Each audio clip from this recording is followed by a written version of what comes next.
8 Françaises sur 10 ont déjà eu des difficultés à atteindre l'orgasme avec leur partenaire. 8 sur 10, c'est vraiment énorme.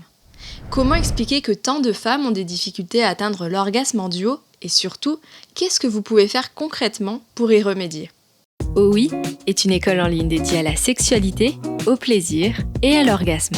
Si vous voulez d'autres conseils gratuits et des exercices à faire, je vous invite à télécharger le guide 9 secrets pour atteindre l'orgasme. Vous trouverez le lien de téléchargement dans la description. Pour ne pas manquer les prochaines vidéos, abonnez-vous à cette chaîne en cliquant sur la petite cloche. Très souvent, quand les femmes sont au lit avec une autre personne, elles ont tendance à laisser le plein contrôle de leur plaisir entre les mains de leur partenaire. Pourtant, parmi les femmes qui ne parviennent pas à avoir un orgasme en couple, beaucoup y parviennent quand elles sont toutes seules. On peut donc en déduire qu'elles savent exactement quoi faire pour se mener à l'orgasme et comment le faire. Pourtant, beaucoup accumulent des déceptions et de la frustration dans leur sexualité à deux. Pourquoi ? Je vois principalement 2 mythes autour de la sexualité en couple. Le premier, on a l'impression qu'on devrait naturellement savoir comment faire l'amour avec une autre personne. Oui, la sexualité occupe une place importante dans la vie de la majorité des êtres humains. La sexualité contribue à une bonne santé générale, faire l'amour est naturel. Et le fait de savoir comment faire l'amour, c'est ça qui n'est pas naturel. Ça, c'est plutôt le fruit d'un apprentissage. Transposons ce que je viens de vous dire à un autre domaine de la vie, la nourriture. Manger, tout le monde le fait, c'est naturel, et pourtant on ne mange pas tous de la même façon. Savoir bien manger et savoir ce que notre corps a besoin pour bien fonctionner, ça c'est le fruit d'un apprentissage. Un apprentissage qui comprend des connaissances, des savoir-faire, des habitudes, et qui peut s'acquérir auprès des membres de notre famille, à l'école, dans des livres, voire aussi auprès de diététiciens ou de nutritionnistes. Pour la sexualité, pour moi, c'est un peu pareil, sauf que c'est tabou et qu'on est beaucoup plus livré à nous-mêmes. Si vous êtes d'accord avec ça, je vous invite à cliquer sur le pouce en l'air.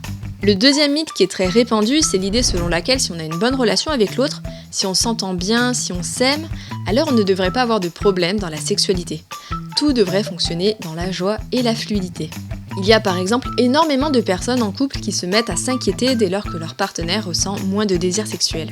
Le truc, c'est que vous pouvez avoir une excellente relation avec une personne et avoir une sexualité ennuyeuse, ou au contraire vivre une relation toxique et avoir une sexualité explosive.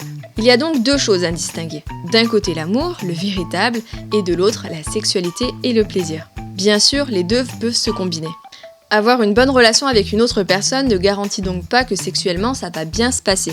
Mais quoi qu'il en soit, il y a des solutions pour faire évoluer votre situation. Et une autre chose qui rejoint le premier mythe, votre partenaire n'est pas dans votre tête.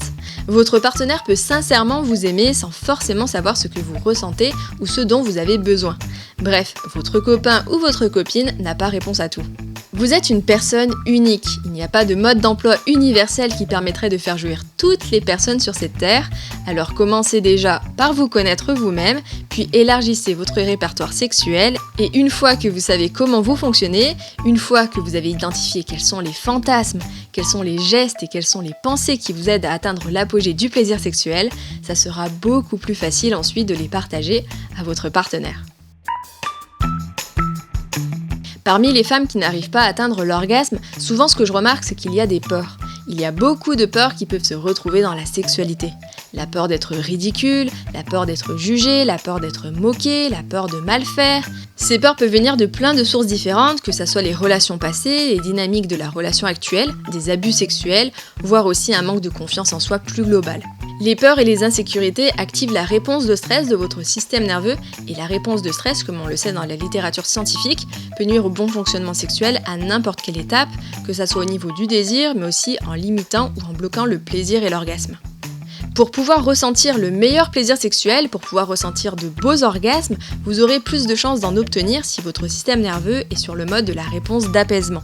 Ça veut dire que quand vous êtes apaisé, quand on est détendu, on peut être bien plus présent à nos sensations. Notre corps et notre cerveau peuvent alors dédier toute leur énergie à l'expérience sexuelle en elle-même, plutôt que de devoir gérer des peurs ou des inquiétudes. Dans ces situations, vous pouvez avoir le meilleur amant du monde, vous pouvez avoir la plus belle relation possible avec votre partenaire. Si vous êtes dans l'insécurité pour X ou Y raison, ça peut être difficile d'en sortir et prendre de l'aide extérieure peut vraiment aider. La pénétration pénis-vagin est la pratique la plus répandue dans un couple hétérosexuel. Le truc, c'est que cette pratique n'est pas celle qui permet le mieux aux femmes d'atteindre l'orgasme. En entre 70 et 80% des femmes n'arrivent pas à avoir un orgasme par la seule pénétration. Chez un homme, l'orgasme est le plus souvent procuré grâce à la stimulation du pénis, et plus particulièrement du gland du pénis, qui est la partie la plus sensible. Et pour les femmes, c'est pareil, c'est l'équivalent biologique du pénis qui permet de générer beaucoup de plaisir et le processus orgasmique. L'équivalent biologique du pénis, ce n'est pas le vagin. L'équivalent biologique du pénis, c'est le clitoris. Donc, chercher à avoir un orgasme par la seule stimulation du vagin, c'est un peu comme chercher à avoir un orgasme par la seule stimulation des seins ou du lobe de l'oreille. C'est possible, mais ce n'est pas la façon la plus rapide et la plus efficace. Si vous voulez avoir des orgasmes par la pénétration, si vous voulez augmenter vos chances, vous devez augmenter les sources de stimulation. Si ça vous intéresse, j'ai fait une vidéo où je présente 5 positions Kama Sutra et les différentes façons d'ajouter plus de stimulation sur votre clitoris. Les études en sexologie montrent aussi que les femmes qui pratiquent la pénétration peuvent atteindre plus facilement l'orgasme si par exemple leur partenaire leur caresse les seins ou les embrasse langoureusement. La bouche et les lèvres sont des zones très érogènes et peuvent contribuer à augmenter les sensations agréables et donc aider à aboutir plus facilement à un orgasme.